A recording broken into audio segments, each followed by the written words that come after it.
نہ دیکھو دنیا کی طرف، دنیا رلا دیتی ہے۔ نہ راضی کرو بندوں کو، بندے تھکا دیتے ہیں۔ نہ پیچھے بھاگو ہر وقت دنیا داروں کے، یہ انسان کو کمزور کر دیتے ہیں۔ وہ تو کریم ہی بڑا ہے، دو آنسو زمین پر بعد میں گرتے ہیں، بندے کے گناہ سارے پہلے معاف فرما دیتا ہے۔ یاد رکھنا، کسی شخص کی بلیک میلنگ کا کبھی شکار نہ ہونا، کبھی کسی کی میٹھی اور مسجع مکفہ باتوں کا شکار نہ ہونا۔ کوئی کیا کر سکتا ہے اگر اللہ مددگار ہو تو؟ جس کو رب کریم اٹھانا چاہے اسے کوئی گرا سکتا ہے؟ ہم یہ ڈرے ڈرے سہمے سہمے پریشان فیصلہ کرنے کی طاقت نہیں، مجھے چلنا چاہیے کہ نہیں، اٹھنا چاہیے کہ نہیں، کرنا چاہیے، اٹھ باندھ کمر کیوں ڈرتا ہے؟ پھر دیکھ خدا کیا کرتا ہے۔ حضرت عبداللہ ابن عباس فرماتے ہیں میرے نبی پاک علیہ السلام نے میری تربیت فرمائی، حضور نے میری تربیت فرمائی، اور محبوب پاک علیہ السلام نے فرمایا عبداللہ یاد رکھنا، یہ نوجوان دوست میری بات لکھ لیں، پریشان لوگ میری بات لکھ لیں، جن کے پاس قوت فیصلہ نہیں وہ اس بات کو لکھ لیں۔ حضرت عبداللہ ابن عباس فرماتے ہیں میرے نبی پاک علیہ السلام نے مجھ سے فرمایا تھا عبداللہ سن، اگر ساری دنیا مل کے تیرا کوئی نفع کرنا چاہے کر نہیں سکتی جب تک میرے رب کی رضا نہ ہو، اور فرمایا ساری دنیا مل کے تیرا کچھ بگاڑنا چاہے تو عبداللہ بگاڑ نہیں سکتی جب تک رب کریم کی حکمت کا تقاضا نہ ہو۔ لوگوں سے ڈرنا، لوگوں کی طرف دیکھنا، ماحول دیکھ کے اپنے راہ کا تعین کرنا، ہر بندے کے خیالات کے مطابق ڈھلنے کی کوشش کرنا، فلانا نہ ناراض ہو جائے، فلانا نہ ناراض ہو جائے، وہ جس نے ہونا ہو جائے، بس رب رسول ناراض نہ ہو۔ اپنی زندگی میں اپنے مالک کو مولا جان کے، بل اللہ مولاکم، اللہ تمہارا مولا ہے، وَهُوَ خَيْرُ النَّاصِرِينَ، وہ بہترین مددگار ہے۔ توجہ جب بھی کریں رب کی جانب کریں، اپنے دل کا قبلہ درست رکھیں، سوچوں کے زاویے سیدھے رکھیں۔ میرے بھائی، مالک جب بندوبست کر دے نا، جب مالک بندوبست کر دے، پھر ایسا بندوبست کرتا ہے کہ لوگوں کے پاس نا چارہ نہیں رہتا۔ حضرت مریم رضی اللہ تعالی عنہا پاک باز تھیں، مسجد میں رہی تھیں، پر مالک کی حکمت کے تقاضے بڑے عجیب ہے نا۔ پھر جناب مریم کو اللہ تعالیٰ نے بغیر شوہر کے اولاد عطا کر دی۔ یہ بات ہی ایسی تھی، وہ کسی نے کہا تھا کہ مخلوق تو فنکار ہے اس درجہ کے پل بھر میں سنگے در کعبہ سے بھی اصنام تراشے، تم کون ہو کیا چیز ہے داغ کبابی، لوگوں نے تو مریم پہ بھی الزام تراشے۔ تو لوگوں نے کہا کدھر سے لے آئی بچہ، تیرا باپ تو ایسا نہیں تھا، کہاں سے لے آئی؟ اللہ کرے میں آپ کو سمجھا سکوں، ذرا اپنے آپ کو وہاں کھڑا کریں کہ ایک پاک باز عورت، پاک باپ کی بیٹی، طیب ماں کی بیٹی، اور اللہ کے گھر میں پرورش پانے والی خاتون، ایک وہ وقت اور ایک یہ وقت کہ اس عورت کو کٹہرے میں کھڑا کر کے پوچھا جا رہا ہے کہ معاذ اللہ تیری گود میں بچہ جائز نہیں ہے، کہاں سے لائی ہے؟ اب خود سے صفائیاں بندہ کتنی کو دے، کتنی کو وضاحتیں کرے۔ اور میں نے تو اپنی زندگی میں دیکھا ہے زیادہ وضاحت دینے والے کو بھی لوگ جھوٹا سمجھنے لگ جاتے ہیں، زیادہ وضاحت دینے پر بھی لوگ کمزوری کا اظہار سمجھتے ہیں کہ کمزور پڑ گیا۔ آپ صلح کی کوشش کرتے ہیں، سامنے والا بزدل سمجھ لیتا ہے، زیادہ وضاحتیں بھی کمزور کر دیتی ہیں۔ اب حضرت مریم کو کٹہرے میں کھڑا کر کے کہا بچہ کس کا ہے؟ تو پھر خدا بندوبست جب کرے، اللہ جب مددگار ہو، تو پھر حضرت مریم کی گواہی درختوں سے نہیں دلوائی، اس نے پتوں سے نہیں دلوائی، پھر فرشتے نہیں بھیجے۔ حضرت مریم کہنے لگی مجھ سے نہ پوچھو، وہ جو پنگوڑے میں ہے اسی سے پوچھ لو، ان سے پوچھو نا، وہ کون ہے پوچھ لو، ان سے کر لو سوال۔ انہوں نے کہا پنگوڑے میں چند دنوں کا بچہ، یہ جواب دے گا؟ مددگار تھا رب، ان کی برات کا اعلان کرنا تھا مالک نے، اور جب مالک اعلان کر دے، جب مالک تیری صفائی دینا چاہے، جب مالک تجھے دنیا کے سامنے نکھارنا چاہے، تو پنگوڑے میں لیٹے حضرت عیسیٰ بول کے کہنے لگے انی عبداللہ آتانی الکتاب، فرمایا میں اللہ کا بندہ ہوں، رب نے مجھے کتاب عطا کر کے نبی بنا کے دنیا میں بھیجا ہے۔ میں اللہ کا بندہ ہوں، کتاب لے کے آیا ہوں، نبی بن کے آیا ہوں. پھر پنگوڑے سے اعلان ہو گیا، پھر بچہ بول پڑا. اور یہ ایک دفعہ نہیں بات ہوئی. یہ بنی اسرائیل میں ایک جریج نام کے شخص بھی تھے جو نماز پڑھ رہے تھے. بعض نے لکھا ہے نفل نماز تھی. اماں نے پکارا تو آئے نہیں، تو ماں کے منہ سے نکل گیا تو اتنی دیر تک مرے گا نہیں جب تک کسی بے حیا عورت کا منہ نہ دیکھ لے. تو وہ عبادت گزار تھے، لیکن لوگوں نے ان کی عبادت، ریاضت، پرہیزگاری کو نہیں دیکھا. بس ایک عورت کو بھیج کے الزام لگوا دیا. وہ عورت آیا جایا کرتی تھی، اب آ جاتی ہیں عورتیں، مسئلہ پوچھنے کی نیت سے بھی آ جاتی ہیں. ماحول میں کچھ جگہ ایسی بھی ہیں جہاں عورتیں دم کرانے کے بہانے آ جاتی ہیں. وہ خاتون آتی جاتی تھی اس خانقاہ پہ، آستانے پہ. یہ بخاری میں موجود ہے. پھر اس نے کہا میری گود میں جو بچہ ہے یہ انہی کا ہے. مجھے بتائیں کیسے بندہ وضاحت دے؟ حالات خراب ہو گئے، لوگ کٹیا جلانے لگے، ماحول اور طرح کا بن گیا. میرے نبی پاک علیہ الصلوۃ والسلام فرماتے ہیں پھر اس رب کے بندے نے کہا مالک تو کریم ہے، تیری مشیت کا تقاضا آیا جو میری ماں نے جملے بولے تھے، پر اب میں وضاحت دینے کے قابل نہیں رہا. اب تو ہی کرم کرے گا تو دروازہ کھلے گا. تو وہ چند دنوں کا بچہ پنگوڑے میں بول کے کہنے لگا میں اس درویش کا نہیں، میں تو فلانے چرواہے کا بچہ ہوں، وہ جو بکریاں چراتا ہے. رب کی مدد کو پکاریں، اپنے ساتھ اپنے مالک کی مدد کو شامل کریں. تھوڑے رزق پر بھی گزارا اچھا ہونے لگ جائے گا. سارے لوگ آپ کو گرانے کی تدبیریں کر رہے ہوں گے اور مالک آپ کو عزتیں عطا فرما دے گا. اس کی بارگاہ سے حکمت کا تقاضا اور ہو جائے گا. ہم نے ساری زندگی لوگوں کو راضی کرنے میں گزار دی، ساری زندگی بڑھاپا آ گیا بچوں کو پالتے، اور بچوں نے آخری عمر میں کہہ دیا ابا اگر کوئی ڈھب کا کام کر لیتے تو آج ہمارے دن بھی پھر نہ جاتے. ساری زندگی گزار دی بہن بھائیوں کو راضی کرنے میں، ساری زندگی گزار دی ذمہ داریاں اٹھانے میں. ان کو 99 دفعہ دیا، ایک دفعہ نہیں دیا تو انہوں نے کہہ دیا تو نے تو کبھی دیا ہی نہیں، تو تھا ہی نہیں. ساری زندگی محلے داروں، علاقے والوں کو راضی کرنے میں گزار دی. اور میں نے ایسے لوگ بھی دیکھے دین کے لیے وقت گزارا، لیکن جب بڑھاپے میں دانت کام نہ کرتے تھے تو وقت کے مفتیوں کو بھی مسجدوں کی کمیٹیوں نے کہہ دیا اب آپ کی سمجھ نہیں آتی، ہم نے خطیب کو یور رکھنا ہے. میں کہتا ہوں کہ جتنے درد سے آپ امیر کو اپنی کہانی سناتے ہیں نا، اور جس طرح آپ کے آنسو بات کرنے سے پہلے گر جاتے ہیں کہ غریب ہیں، بچیاں ہیں، کاروبار نہیں، او میرے سنگیو، اس سے آدھے آنسو اپنے رب کی بارگاہ میں بکھیرو، اس کے حضور عرض گزار ہو جاؤ، اس سے طلب کرو. ایک وقت انسان پر زندگی میں ایسا آتا ہے کہ اسے یوں محسوس ہوتا ہے کہ میرا سایہ بھی ذرا سا پیچھے ہٹ گیا ہے. اسے یوں لگتا ہے کہ میں کسی سہارے پہ ہاتھ ڈالتا ہوں تو وہ بھاگ جاتا ہے مجھ سے. لیکن مالک کی بارگاہ ایسی عظیم بارگاہ ہے، رب رسول کے آستانے اتنے بڑے ہیں کہ آپ جب وہاں کشکول طلب دراز کرتے ہیں تو جھولی پھیلانے میں دیر لگتی ہے، ان کو بھرنے میں تو کوئی دیر نہیں لگتی. ہم نے اپنا سوچ کا قبلہ ہی دنیا کو بنا لیا ہے. یہ جو اللہ والوں کی مدد ہے یہ تو اللہ ہی کی مدد ہے، لیکن یہ جو سیٹھوں کی طرف توجہ کرنا، نوابوں کی طرف توجہ کرنا، دنیا داروں کی طرف توجہ کرنا اور اپنا مزاج اس طرح کا بنا لینا، یارو گردن کو جھکا دیتا ہے خیرات کا پتھر، جہاں میں مانگنے والوں کے سر کبھی اونچے نہیں ہوتے. اور اقبال کہتے ہیں غیرت ہے بڑی چیز جہان تگ و دو میں، پہناتی ہے یہ فقر کو تاج سردارا. میں عرض کروں گا کہ اپنی آپ جب توجہ کا قبلہ اللہ رسول کو بنائیں گے تو رب فرماتے ہیں وَيَرْزُقْهُ مِنْ حَيْثُ لَا يَحْتَسِبُ، میں نہ تجھے وہاں سے رزق دوں گا جہاں سے کبھی تیرا گمان بھی نہیں گیا ہوگا کہ یہاں سے بھی مل سکتا ہے، تو نے سوچا بھی نہیں ہوگا. بخاری شریف میں حدیث ہے، حضرت جابر ابن عبداللہ فرماتے ہیں نبی پاک صلی اللہ علیہ وسلم نے 300 لوگوں کا ایک لشکر روانہ کیا کسی مہم کے لیے، کسی جہاد کے لیے. حضرت ابو عبیدہ بن جراح رضی اللہ تعالیٰ عنہ امیر لشکر تھے. فرماتے ہیں غربت اتنی زیادہ تھی، بھوک اتنی زیادہ تھی کہ ایک ایک کھجور دن میں ایک وقت کھانے کو ملتی تھی، اور کچھ دن ایسے آئے کہ اب کھجور بھی نہیں مل رہی.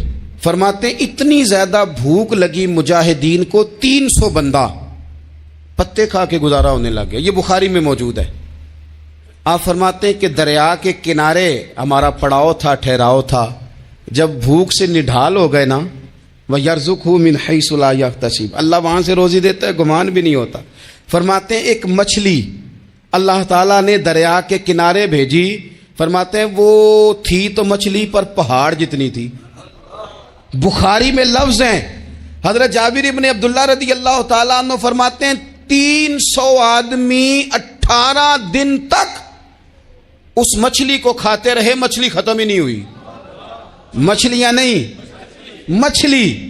کہتے ہیں 18 دن 300 بندہ کھاتا رہا, مچھلی ختم ہی نہیں ہوئی. اور فرماتے ہیں کہ اس کی ہڈی نکال کے, کانٹا کہیں گے آپ اپنی زبان میں, کہتے ہیں وہ نکال کے نا تو اس کو کھڑا کیا نا جب, تو اونٹ کجاوے سمیت اس کے بیچ سے گزر جاتا تھا. 2 اس کے کانٹے جوڑے. فرماتے ہیں وہ اس کا گوشت ہم کھاتے تھے اور اس کی چربی بطور تیل کے ہم جسموں پہ ملتے تھے. بیماروں کو اس سے سکون آتا تھا, تندرستی, شفا ہوتی تھی. فرماتے ہیں ہم کھایا بھی ہم نے, اور کچھ لے کے ہم مدینے بھی گئے, اور قربان جائیں نبی پاک نے بھی اس میں سے کھایا. ہم نے عرض کی حضور یہ معمہ کیا ہے, یہ ماجرا کیا ہے؟ تو محبوب نے فرمایا تمہارے پاس غذا نہیں تھی, رب نے تمہارے لیے بندوبست کیا ہے, اللہ نے تمہیں دیا ہے. مکان شروع کر لیا ایک صاحب نے, وہ مکان بنانے لگے. آپ وہ حساب لگا رہے ہیں, کہتے ہیں میرے پاس اتنے پیسے ہیں, اتنے میں نے فلانے دوست سے کہنا ہے اس نے دے دینے, اتنے فلانے رشتہ دار سے کہنا ہے اس نے دے دینے, اتنے فلانے سے کہنا ہے اس نے دے دینے. یہ ساری کاپی بنا کے مکان شروع کر لیا. جو روز کہتا تھا نا کوئی حکم ہو جاتے 10, سب سے پہلے اس کو کہا میاں پیسے چاہیے دین. وہ کہندا ہو کل ہی منڈا ٹوریا ہے, کہدے تو پرسوں 10 داتے لب جانے سن. میں آپ کو اپنے تجربے کی بات بتا رہا ہوں. جن لوگوں کا خیال ہوتا ہے نا کہ آپ سٹارٹ کریں فلانا کام, ہم آپ کے ساتھ ہیں, اللہ کا ہی کوئی نظام ہے, وہ بالکل بھی نہیں ساتھ ہوتے. لیکن ایسا نہیں ہے کہ کوئی ساتھ نہیں ہوتا. اللہ تعالیٰ بڑے اسباب پیدا کرتا ہے, وہاں سے دیتا ہے جہاں سے گمان بھی. ہمارا یہ ذہن بن جاتا ہے ہم ساری اپنے حساب سے چلتے ہیں, اتنے رشتہ داروں سے, اتنے, کون آپ کے ساتھ چلے گا؟ سوال ہی نہیں پیدا ہوتا. یہ سارے کام چھوڑ کے سب سے پہلے 2 رکعتیں پڑھو, اپنے رب کی بارگاہ میں, رسول کائنات کی بارگاہ میں گزارشات اور استغاثے پیش کرو, وہاں سے خیر طلب کرو. دنیا دار کیا دیں گے, کیا دے سکتے ہیں, کیا حیثیت ہوتی ہے کسی. اللہ کہتا ہے وہاں سے دوں گا. تو جو اللہ مال دے وہ لینا چاہیے کہ رشتہ داروں کا مال دیکھنا چاہیے؟ جو اللہ دے وہ لینا چاہیے کہ سیٹھوں نوابوں کی جیبیں دیکھنی چاہیے؟ جو اللہ دے وہ قبول کرنا چاہیے یا دیکھنا چاہیے کون سا آدمی کہاں پہنچ گیا؟ چھوڑو, اپنی مٹی پہ چلنے کا سلیقہ سیکھو. کسی کے سنگ مرمر پہ چلو گے تو پھسل جاؤ گے, پھسل جا. اس پر ایک اور بات عرض کر دوں, صحیح بخاری سے, مسلم سے ایک اور بات. کچھ چیزیں ایسی ہیں جن سے اللہ کی مدد آتی ہے, مدد ملتی ہے. ایک چیز ان میں سے ایسی ہے جس سے بہت مدد نازل ہوتی, وہ ہے کہ جب رب آپ کو دے نا تو پھر آپ بھی اس کے رستے میں دیں, پھر مدد آتی ہے, پھر اور آتا ہے. بخاری مسلم میں حدیث ہے, یہ زیادہ ہی توجہ طلب امر ہے, اس پر آپ غور کریں گے. حضرت ابو ہریرہ فرماتے ہیں کہ نبی پاک علیہ السلام نے فرمایا ایک شخص نے بادلوں کے اندر سے آواز سنی کہ فلاں آدمی کا کھیت اور باغ خشک ہو گیا ہے, وہاں برسو اور اس کے کھیت کو سیراب کرو. وہ بڑا حیران ہوا کہ بادل سے آواز آ رہی. پھر اس نے دیکھا کہ ایک پہاڑی پر بارش ہوئی, وہ بادل وہاں برسا, پھر نالیوں سے ہوتا ہوا پانی ایک طرف چلا. تو جس نے آواز سنی تھی, حضور بیان کر رہے ہیں, وہ بھی پیچھے پیچھے چلا کہ پانی کدھر جا رہا ہے. اس نے جا کے دیکھا کہ ایک مقام پہ ایک باغ کو وہ پانی لگ رہا ہے اور ایک آدمی وہ پانی لگا رہا ہے. اس نے اس سے پوچھا تیرا نام کیا ہے؟ اس نے کہا کیوں؟ کہنے لگا بتا نا. اس نے نام بتایا تو کہنے لگا یہی تو وہ نام ہے جو میں نے بادلوں کے اندر سے سنا ہے کہ فلاں کے کھیت کو پانی دے دو. اس نے کہا یار تو کیا عمل کرتا ہے کہ اسپیشل تیرے لیے بارش برسے؟ یہ بخاری پڑھ رہا ہوں, سیاستہ سے حدیث عرض کر رہا ہوں. اس سے پوچھا تو کیا کام کرتا ہے کہ جناب اللہ تبارک و تعالیٰ کا حکم کرم آیا کہ خاص تیرے لیے پانی برسے اور تیرے کھیت کو سیراب کرے؟ تو اس نے کہا چھوٹا ذمہ دار ہوں, پر جب فصل اگتی ہے تو 3 حصے کرتا ہوں. ایک حصہ اپنے بال بچوں پہ, بہن بھائیوں پہ خرچ کرتا ہوں, ایک حصہ پورا, اور ایک حصہ دوبارہ کاشتکاری پہ لگاتا ہوں, اور